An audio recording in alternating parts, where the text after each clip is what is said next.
اعوذ باللہ من الشیطان الرجیم بسم اللہ الرحمن الرحیم السلام علی الحسین وعلی علی ابن الحسین وعلی اولاد الحسین وعلی اصحاب الحسین۔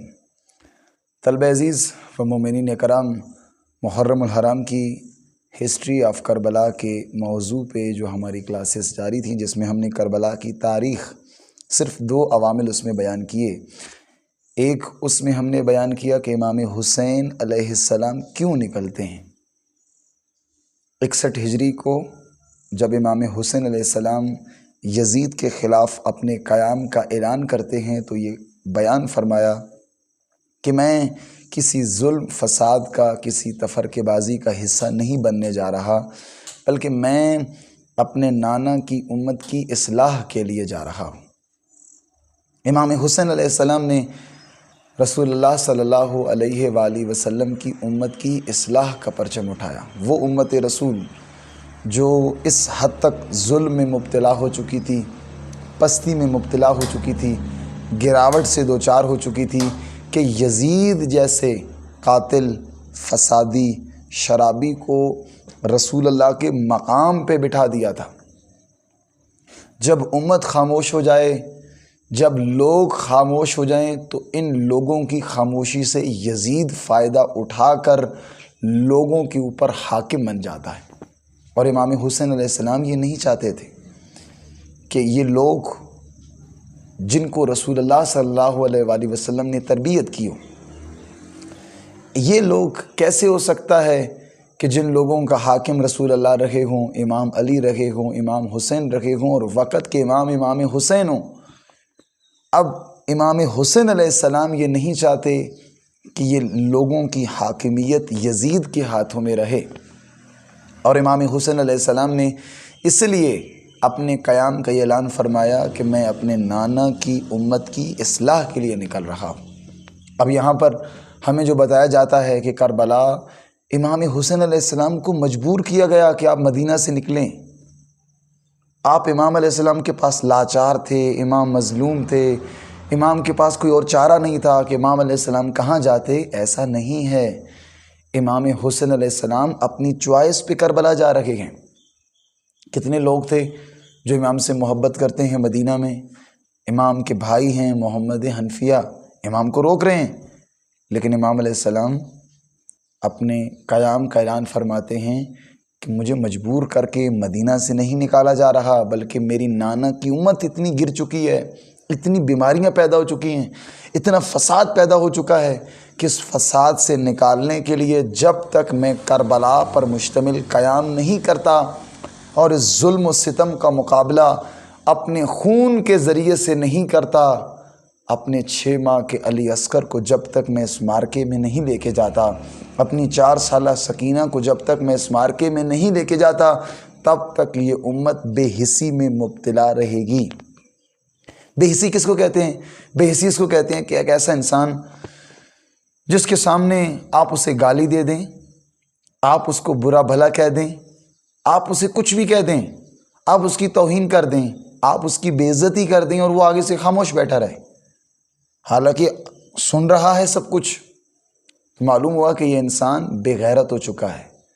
ایسے انسان کو بے حس کہتے ہیں، اور یہی حال ہو چکا تھا کہ یہ لوگ، یہ مسلمان جو رسول اللہ صلی اللہ علیہ وآلہ وسلم کو اپنی نگاہوں سے دیکھا تھا اپنا حاکم، اب اسی مقام پہ ایک ایسا انسان جو بہت بڑا قاتل ہے، بہت بڑا ظالم ہے، بہت بڑا فسادی ہے، بہت بڑا ظالم ہے، بندروں کے ساتھ کھیلتا ہے، منکیز کے ساتھ، اب ایسا انسان رسول اللہ کے مقام پہ بیٹھ جائے اور لوگ خاموش ہو جائیں اور لوگ آگے سے کچھ بھی نہ بولیں۔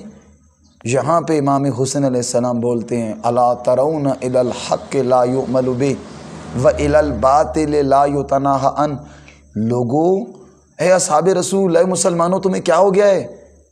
کیا تمہیں نظر نہیں آ رہا کہ حق پر عمل نہیں ہو رہا اور باطل سے روکا نہیں جا رہا؟ ایسے میں تم مجھ سے کہتے ہو کہ میں خاموش بیٹھ جاؤں؟ نہ، امام حسین علیہ السلام فرماتے ہیں ایسے میں جس ماں کا میں نے دودھ پیا ہے، ایسے میں جس علی کا خون میری رگوں میں بہتا ہے، ایسے میں جس رسول کی تربیت میرے وجود اور میرے کردار میں پائی جاتی ہے، میری غیرت گوارا نہیں کرتی کہ میں ایسے ماحول میں خاموش بیٹھوں۔ کون سا ماحول؟ جس ماحول میں حق پر عمل نہ ہو رہا ہو اور لوگ باطل کی طرف، ظلم کی طرف، ظلم پہ خاموشی اختیار کیے بیٹھے ہوں۔ امام فرماتے ہیں میں کبھی ایسے ماحول میں چپ نہیں رہ سکتا۔ گویا امام حسین علیہ السلام کا ہمارے لیے سب سے پہلا یہاں پہ کیا نقطہ نکلتا ہے کہ جس معاشرے میں لوگ حق پر عمل نہ کر رہے ہوں، ظلم کر رہے ہوں، فساد کر رہے ہوں، ہر قسم کے ظلم میں مبتلا ہو رہے ہوں، ایسے میں امام حسین علیہ السلام کا مشن کیا ہے کہ وہاں خاموشی اختیار نہیں کر سکتے، وہاں بولیں۔ اور امام حسین علیہ السلام نے ہم سے یہ بھی چھین لیا، یہ حق چھین لیا۔ کون سا حق چھین لیا؟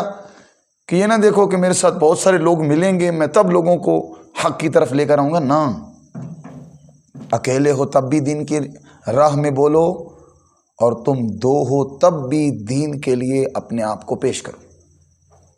جہاں تمہیں نظر آئے کہ یہاں میرے سامنے غلط ہو رہا ہے، یہ لوگ جھوٹ بول رہے ہیں، وہاں بولو آپ جھوٹ بول رہے ہیں، صداقت کو اپنے سامنے لے کر آئیں، یہ حقیقت ہے۔ اور اگر کوئی جھوٹ بول رہا ہے، اگر آپ کے سامنے غلط کام انجام پا رہا ہے تو آپ اس کو روکیں۔ اور اگر آپ کے سامنے کسی حق کی تذلیل ہو رہی ہے، برا بھلا کہا جا رہا ہے، وہاں پہ آپ اس حق کے ساتھ کھڑے ہو جائیں۔ یہ معرکہ ہے کربلا کا، یہ معرکہ ہے امام حسین علیہ السلام کا۔ امام حسین کی مجالس میں جو ہمیں پیغام ملتا ہے وہ پیغام یہ ملتا ہے، جہاں پہ دیکھو کہ لوگ حق پر عمل نہیں کر رہے، وہ لوگوں کو حق کی طرف لے کر آؤ۔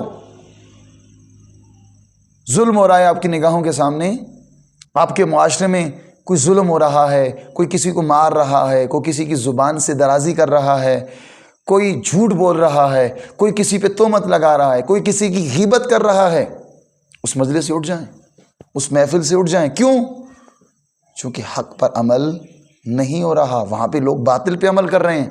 اور اگر آپ امام حسین کی مجلس میں آئے ہیں، امام حسین کو اپنا آئیڈیل مانتے ہیں، تو امام حسین کا یہ پیغام آپ کے لیے ہے کہ آپ جس مقام پہ بھی ہو، جس زمانے میں بھی ہو، جس جگہ پہ بھی ہو، اسکول میں ہو، گلی میں ہو، اپنے گھر میں ہو، اپنے خاندان میں ہو، سوسائٹی میں ہو، مسجد میں ہو، امام بارگاہ میں ہو، جہاں پر بھی ہو، اگر آپ کے سامنے حق پر عمل نہیں ہو رہا اور باطل سے روکا نہیں جا رہا، یعنی کام غلط ہے اور باقی لوگ خاموش بیٹھیں، آپ وہاں پہ کھڑے ہو جائیں کہ بھائی یہ کام غلط ہے، آپ وہاں پہ بولیں، سٹینڈ لیں، سٹانس لیں، مزاحمت دکھائیں۔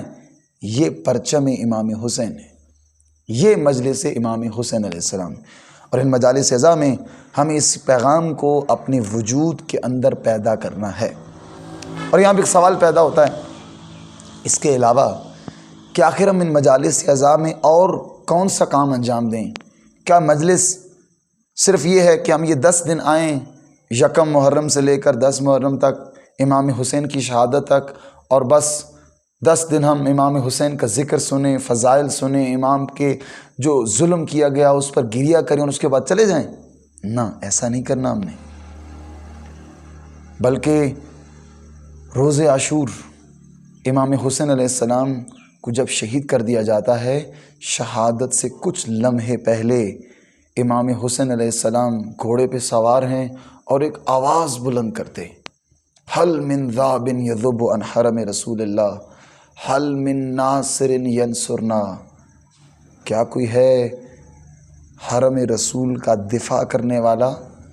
کیا کوئی ہے میری آواز پہ لبیک کہنے والا؟ کیا کوئی ہے میری نصرت کرنے والا، میری مدد کرنے والا؟ امام حسین کی مدد کیا ہے؟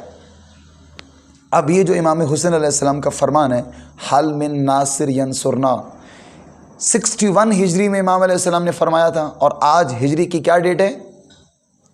1447، 1447 ہجری، 61 ہجری سے لے کر میں امام حسین علیہ السلام نے یہ آواز بلند کی تھی اپنی شہادت کے وقت کہ کیا کوئی ہے میری آواز پر لبیک کہنے والا، کیا کوئی ہے میری مدد کرنے والا؟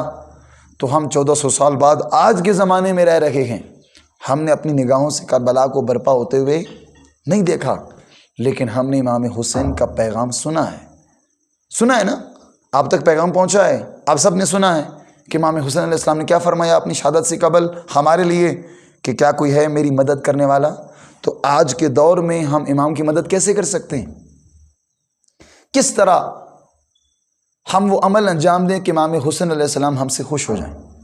اب سب کی خواہش ہوتی ہے نا کہ کاش ہم بھی اس زمانے میں ہوتے، اور اگر ہوتے تو ہم امام حسین علیہ السلام کے ہمراہ شہید ہو جاتے، ہمارا بھی ان شہدائے کربلا میں نام ہوتا، جن شہداء کو آج ہر ایک یاد کرتا ہے، جن شہداء کی یاد میں آج ہر ایک انسان روتا ہے، گریہ کرتا ہے، اور اپنے بچوں کو ان شہداء کے نام پہ رکھتا ہے کہ نہیں ہے؟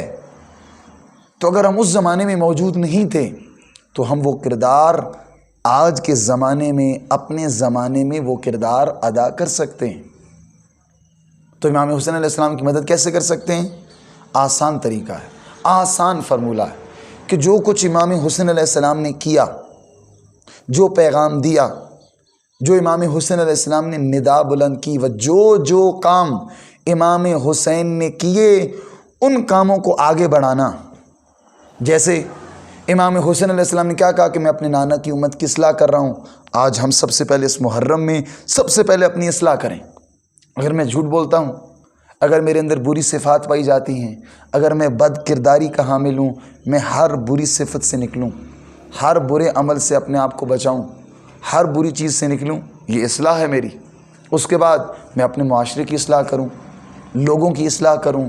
اگر میں دیکھتا ہوں کہ اگر کوئی شخص برا کام کر رہا ہے تو میں ان لوگوں کو اس برے کام سے بچاؤں۔ میرے اسکول میں، میری گلی میں، میرے محلے میں، میرے دوستوں میں، میرے رشتہ داروں میں، میرے عزیز اقربا میں اگر کوئی غلط کام کر رہا ہے میں ان کو اس کام سے روکوں۔ یہ پہلا کام ہے کہ میں امام حسین علیہ السلام کی مدد کر رہا ہوں، آج کے زمانے میں امام حسین علیہ السلام کو خوش کر رہا ہوں۔ اصلاح پہلے اپنی، اس کے بعد اپنے دوستوں کی، گلی محلے کی، باقی لوگوں کی۔ دوسرا عمل امام علیہ السلام کے فرمان سے ہی آپ سنیں۔ امام علیہ السلام کا کیا فرمان تھا کہ لوگوں دیکھتے نہیں ہو کہ حق پر عمل نہیں ہو رہا اور باطل سے روکا نہیں جا رہا، ایسے میں تم مجھ سے کہتے ہو میں خاموش ہو جاؤں؟ تو آج کے دور میں امام علیہ السلام کی مدد کیسے کر سکتے ہیں؟ اس طریقے سے کر سکتے ہیں کہ لوگوں کو حق کی دعوت دے سکتے ہیں۔ جہاں ہم دیکھتے ہیں اپنی نگاہوں سے کہ لوگ حق پر عمل نہیں کر رہے ہیں، لوگ ہر ظلم میں شریک ہیں، لوگ اس قسم کے برے کاموں میں مصروف ہیں، ہم آگے بڑھ کر لوگوں کو حق کے کاروان میں شامل کر سکتے ہیں، اچھے اچھے کاموں کی طرف دعوت دے سکتے ہیں، ہر برے کام سے اپنے آپ کو بھی اور لوگوں کو اس برے کام سے بچا سکتے ہیں۔ یہ مشن کربلا ہے، یہ امام حسین کی مدد ہے، امام حسین کی نصرت ہے، جو 1400 سال بعد آج کے زمانے میں ہم کر سکتے ہیں۔ اگر ہم اس زمانے میں موجود نہیں تھے، ان 72 شہداء کے ساتھ نہیں تھے، ان 72 امام حسین کے انصار کے ساتھ نہیں تھے، تو آج کے دور میں تو ہے نا، کیا آج کے دور میں امام حسین علیہ السلام کی مدد نہیں کر سکتے؟ کر سکتے ہیں کہ جو امام نے پرچم بلند کیا، جو امام نے صدا بلند کی، اسی صدا کا ہم لبیک کہہ دیں، اسی صدا میں امام حسین علیہ السلام کے ساتھ شامل ہو جائیں، پس ہم نے امام حسین علیہ السلام کی مدد کی ہے۔ حل من ناصر ینصرنا کا جواب کیا ہے کہ ہم روز عاشور کو الوداع الوداع کا نوحہ پڑھ کے چلے جائیں؟ نہ، روز عاشور سے ہماری ذمہ داری کا آغاز ہوتا ہے، امام حسین کی نصرت کرنے کا۔ یعنی روز عاشور ہم کھڑے ہو کر یہ اعلان کریں کہ اے امام حسین، آج سے آپ شہید ہو رہے ہیں، پس آج سے 28 رجب سے لے کر روز عاشور تک جس پرچم کو آپ نے بلند کیا تھا، آج سے ہم آپ کے اس گرتے پرچم کو اٹھائیں گے، آپ کی آواز پہ لبیک کہیں گے۔ تو روز عاشور کیا الوداع کا دن ہے یا لبیک کا دن ہے؟ ہمیں یہ فیصلہ کرنا ہے۔ تو انشاءاللہ تعالیٰ ان مجالس اعزاء کے ذریعے سے، اس عزاداری کے ذریعے سے، یہ نہیں بنانا آپ نے کہ بس ہم نے یہ 10 دن رو کے چلے جانا ہے اور سن کے چلے جانا ہے، نہ، بلکہ ان 10 دنوں میں ہم نے اپنے کردار کے اندر وہ روح امام حسین پیدا کرنی۔ روح امام حسین کیا ہے؟ نہ تھکنے والی۔ ہر بندہ روک رہا ہے کہ آپ نہ جائیں نہ جائیں نہ جائیں، لیکن حسین ایک کہتے ہیں زبان سے، اف لہذا الکلام، تف تمہاری باتوں پہ، تم مجھے روکتے ہو کہ میں حق پہ عمل نہ کروں اور لوگوں کو باطل سے نہ روکوں۔ تو آج ہم بھی، ہر وہ انسان جو ہم سے کہے کہ بھائی آپ یہ کام نہ کریں، یہ کام نہیں کرنا چاہیے، اس طرح کے کام نہیں کرنے چاہیے، تو آپ کیا کرنا چاہیے آپ کو؟ اف لہذا الکلام، تف تمہاری باتوں پہ۔ کیا میں امام حسین علیہ السلام کا راستہ چھوڑ دوں؟ کیا میں امام حسین علیہ السلام کے مشن کو چھوڑ دوں؟ نہ، ہم نے آگے بڑھ کر امام حسین کے پرچم کو تھامنا ہے۔ آپ کو معلوم ہے نا کہ روز عاشور جب امام حسین علیہ السلام شہید ہو گئے، جناب زینب علیہ نے خاتون ہو کے پرچم اٹھایا امام حسین کا، اور آپ کو معلوم ہے سر پہ چادر نہیں تھی، دونوں ہاتھ پس گردن بندھے تھے، اور ایسی بیوی جس نے آج تک نہ محرموں کے درمیان نہ نکلی ہو، اس کے لیے کتنا سخت ہوگا امام حسین کی اس پرچم کو، اس پیغام کو آگے لے کر چلنا۔ تو کیا آج کے دور میں ہمارے لیے تو مشکلات نہیں ہیں؟ جناب زینب علیہ پیاسی تھیں، 3 دن کی پیاسی تھیں، سر پہ چادر نہیں موجود تھی، نامحرموں کے درمیان تھی، اتنی مشکلات تھیں، اتنے شکنجے تھے۔ آج میں ہمارے لیے کوئی مشکل نہیں ہے، اور جناب زینب علیہ اگر امام حسین کے گرتے پرچم کو اٹھا کر درباروں میں جا کر، بازاروں میں جا کر خطبے دے دے کے لوگوں کو حق کی طرف بلا سکتی ہیں، تو آج کے دور میں تو ہمارے لیے کوئی مشکل نہیں ہے۔ کیا آج ہمارے لیے مشکل ہے کہ ہم اپنے کسی دوست کو حق کی طرف نہ بلائیں؟ اپنے کسی گلی میں، اپنے اسکول میں، اپنے کالج میں، اپنے ان چھٹیوں میں لوگوں کو حق کی طرف لا سکتے ہیں۔ آج ہمارے لیے یہ راستہ موجود ہے کہ ہم امام حسین علیہ السلام کے اس پیغام پر لبیک کہیں اور امام حسین علیہ السلام کے اس مشن کی طرف دعوت دیں۔ خداوند متعال سے دعا ہے رب کریم ہم سب کو پیغام امام حسین علیہ السلام پر عمل کرنے کی توفیق عنایت فرمائے، مشن امام حسین علیہ السلام پہ چلنے کی سعادت نصیب فرمائے، اور امام حسین کی نصرت کرنے کی توفیق عنایت فرمائے۔ آج کی گفتگو میں اتنا ہی، باقی گفتگو جاری و ساری ہے۔ اللہ حافظ و ناصر۔